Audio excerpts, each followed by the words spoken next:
नमस्कार, आदाब, सत श्री अकाल, जय भीम, जोहार। मेरा नाम है नवीन कुमार। हमने अपनी एक रिपोर्ट में आपको बताया था कि बिहार विजय के बाद भाजपा उत्तर प्रदेश में लगेगी, बंगाल से भी पहले। बिहार के नतीजों ने नरेंद्र मोदी को एक ऐसी जगह पर पहुंचा दिया है जहां योगी आदित्यनाथ की पुरानी अकड़ कायम नहीं रह सकती।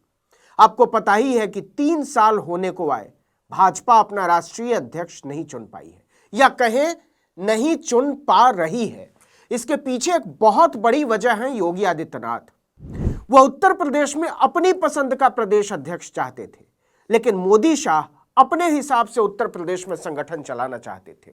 योगी आदित्यनाथ कम से कम उत्तर प्रदेश में मोदी शाह की नहीं चलने दे रहे थे। योगी की जिद की वजह से ही लगभग 1.5 साल पहले कार्यकाल खत्म हो जाने के बावजूद पार्टी के प्रदेश अध्यक्ष बने हुए हैं।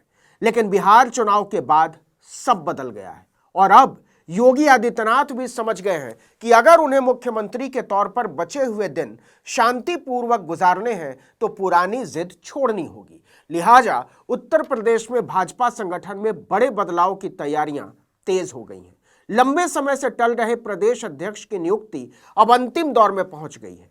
पार्टी ने 14 नए जिला अध्यक्षों के नामों की घोषणा भी कर दी। अब कुल 84 जिला अध्यक्ष नियुक्त किए जा चुके हैं, लेकिन अभी भी 14 संगठनात्मक जिलों में नियुक्ति नहीं हुई है। प्रदेश अध्यक्ष भूपेंद्र सिंह चौधरी का कार्यकाल जनवरी 2024 में पूरा हो चुका है।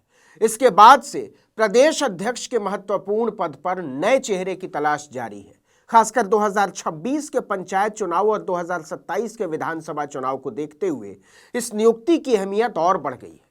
माना जा रहा है कि प्रदेश अध्यक्ष की नियुक्ति के साथ ही योगी कैबिनेट में भी कुछ बदलाव हो सकता है। अगर बिहार चुनाव में नरेंद्र मोदी ने भाजपा को इतने शानदार तरीके से सत्ता में न पहुंचाया होता तो योगी आदित्यनाथ की मर्जी पूछी भी जाती, लेकिन अब ये असंभव जैसा है। ऐसे में अब प्रदेश अध्यक्ष और राष्ट्रीय अध्यक्ष के नामों के ऐलान में ज्यादा देरी की संभावना से इनकार किया जा रहा है। तो चलिए समझते हैं कि मोदी शाह की नजरें नए प्रदेश अध्यक्ष के लिए क्या तलाश रही हैं। आपको पता ही है कि अखिलेश यादव के पीडीए यानी पिछड़ा दलित अल्पसंख्यक फॉर्मूले ने लोकसभा चुनाव में भाजपा की मिट्टी पलीद कर डाली थी। अकेले उत्तर प्रदेश ने मोदी को पूर्ण बहुमत में आने से रोक दिया था और इसका ठीकरा बहुत हद तक योगी आदित्यनाथ के माथे पर फूटा था। हालांकि योगी ने इशारों ही इशारों में सामूहिक जिम्मेदारी की बात की थी, तभी से मोदी योगी से खफा है। अब मोदी और शाह संगठन को योगी के भरोसे बिल्कुल नहीं छोड़ना चाहते। इसीलिए अब भाजपा की ओर से समाजवादी पार्टी के पीडीए यानी पिछड़ा दलित अल्पसंख्यक फॉर्मूले का मुकाबला करने की रणनीति तैयार की जा रही है। इसके लिए भाजपा अपने जातिगत समीकरण को मजबूत करने में जुटी है। पार्टी के शीर्ष सूत्रों का कहना है कि नए अध्यक्ष के चयन में जातिगत प्रतिनिधित्व, संगठनात्मक अनुभव, मुख्यमंत्री योगी आदित्यनाथ से तालमेल और प्रदेश संगठन मंत्री धर्मपाल सिंह से निकटता महत्वपूर्ण भूमिका निभाएगी। उत्तर प्रदेश के एक बड़े ब्राह्मण नेता ने बताया कि ओबीसी नेता फिलहाल शीर्ष दावेदारों में सबसे आगे हैं। यह बात जिला अध्यक्षों की सूची से भी झलक रही है, जिसमें बड़ी संख्या में ओबीसी नेताओं की नियुक्ति की गई है। देखिए, यूपी भाजपा के नए प्रदेश अध्यक्ष के लिए कई नामों पर चर्चा हो रही है। इनमें यूपी सरकार में मंत्री और ओबीसी वर्ग से आने वाले धर्मपाल सिंह और ओबीसी कोटे से केंद्रीय राज्य मंत्री बीएल वर्मा का नाम सबसे ऊपर चल रहा है। वहीं दलित वर्ग के पूर्व केंद्रीय मंत्री रामशंकर कठेरिया और एमएलसी विद्यासागर सोनकर के नाम की भी चर्चा है। लेकिन इसके साथ ही ब्राह्मण वर्ग से आने वाले पूर्व डिप्टी सीएम दिनेश शर्मा, बस्ती से पूर्व सांसद हरीश द्विवेदी और हाल के समय में तेजी से आगे आ रहे प्रदेश भाजपा महासचिव गोविंद नारायण शुक्ला भी चर्चा के केंद्र में है। भाजपा के सूत्र बताते हैं कि बहुत जल्दी प्रदेश भाजपा को नया प्रदेश अध्यक्ष मिल जाएगा। अब नियुक्ति में ज्यादा देर नहीं होनी चाहिए, लेकिन जो खेल है वो ये कि उत्तर प्रदेश के बीजेपी अध्यक्ष की पर्ची दिल्ली से आनी है। अब इसमें एक लफड़ा और है। भाजपा का एक बड़ा वर्ग चाहता है कि नए प्रदेश अध्यक्ष की नियुक्ति खरमास शुरू होने से पहले ही कर दी जाए। खरमास 16 दिसंबर से शुरू हो रहा है और यह 14 जनवरी यानी मकर संक्रांति तक चलेगा।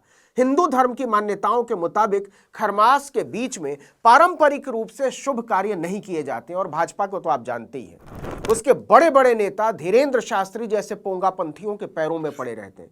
ऊपर से पार्टी भी इसमें देर नहीं करना चाहती। पंचायत चुनावों की तैयारी को देखते हुए राज्य नेतृत्व चाहता है कि नए अध्यक्ष के नेतृत्व में ही चुनाव रणनीति बनाई जाए।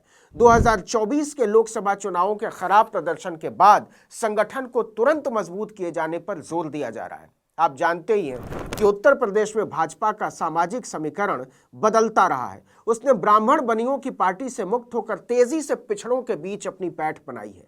सवर्ण समुदाय में पार्टी की पकड़ तो बरकरार है ही, वहीं एमबीसी, गैर जाटव दलित और गैर यादव ओबीसी वर्ग पर फोकस कर पार्टी ने अलग समीकरण तैयार किया है। 1 दशक से अधिक समय तक यह समीकरण प्रदेश में खूब चला, लेकिन लोकसभा चुनाव में अखिलेश यादव ने इसमें बहुत तगड़ी सेंध लगा दी। भाजपा का पूरा इरादा है कि अखिलेश यादव की पीडीएस सोशल इंजीनियरिंग में सेंध लगाई जाए। खासकर मायावती के ताजा रुझानों के बाद भाजपा उत्साह में है, लेकिन यह इतना आसान भी नहीं है, क्योंकि अखिलेश यादव भाजपा और बीएसपी के वोट बैंक में अपनी पैठ बढ़ाने की लगातार कोशिश कर रहे हैं। स्थानीय निकाय चुनाव में इस बार बीजेपी, समाजवादी पार्टी और बीएसपी के बीच जोरदार मुकाबला देखने को मिलने वाला है। यह 2027 के सेमीफाइनल की तरह होगा। लेकिन फिलहाल जो खबर है वो ये कि उत्तर प्रदेश बीजेपी में योगी आदित्यनाथ के एकाधिकार के दिन मुश्किल में है। नरेंद्र मोदी और अमित शाह की जोड़ी अब उनके भरोसे नहीं बैठना चाहती। ना ही राज्य के बड़े नेता अब योगी आदित्यनाथ में पुरानी बात देख पा रहे हैं। उन्हें महसूस होने लगा है कि कम से कम अगले कुछ साल तक मोदी और शाह के आगे आत्मसमर्पण करने में ही उनकी तरक्की है। योगी आदित्यनाथ को राज्य के कुछ राजपूत नेताओं का समर्थन जरूर मिलता रहेगा, लेकिन धीरे धीरे उन्हें भी शाह की लाइन पर आना ही होगा।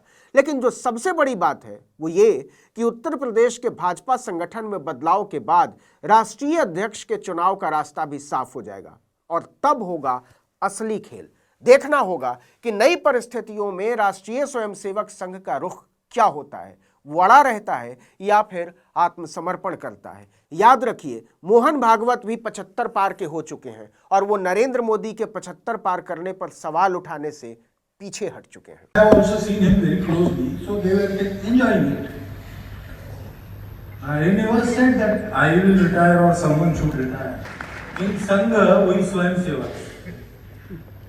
We are given a job, whether we want it or not. So, if I am 80 years old and Sangha will tell me go run a shaka, I will have to go. इस video में इतना ही, लेकिन अगर आपने article 19 India को अब तक subscribe नहीं किया है तो फौरन कर दीजिए, बेल आइकॉन दबाइए, घंटी जैसी आकृति लाइक कीजिए और कमेंट करके बताइए हमारा वीडियो आपको कैसा लगा। हमारा ट्विटर हैंडल है article19_India और मेरा ट्विटर हैंडल है नवीन जर्नलिस्ट। नमस्कार।